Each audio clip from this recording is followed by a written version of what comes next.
काली बरावत। या देवी सर्वभूतेषु शक्तिरूपेण संस्थिता नमस्तस्यै नमस्तस्यै नमस्तस्यै नमो नमः। सूरज के लौके लागल देखा ललैया आहो भाग्य घरे सबके आवतार मैया।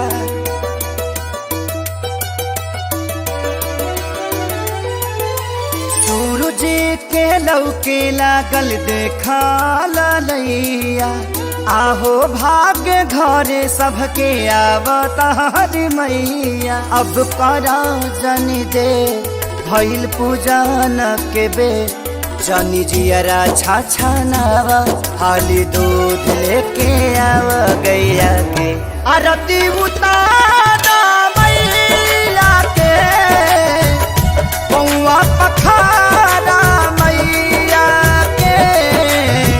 बड़ी भागे आईली माता रानी हो सेवा में खड़ा हो पानी हो।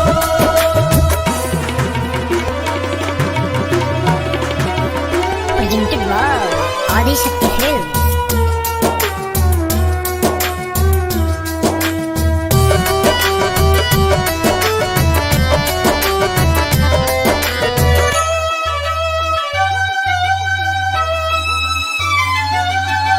आचार से केहू पगरी से तो जब बाहर है जौना डगरी से।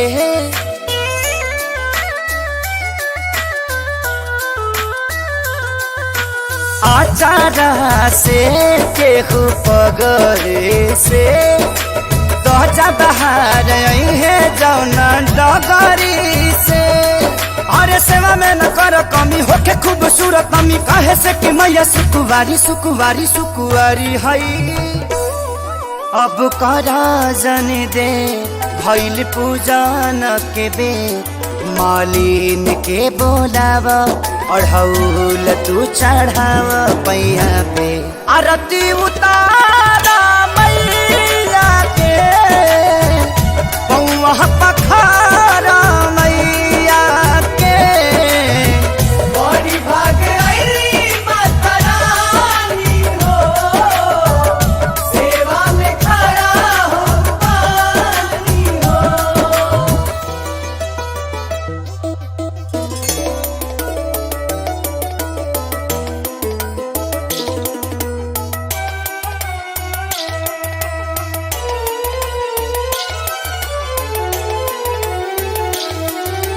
धरती के भाग दुए बेहरा जागेला चाही तो कुआर बड़ा नेक लगेला।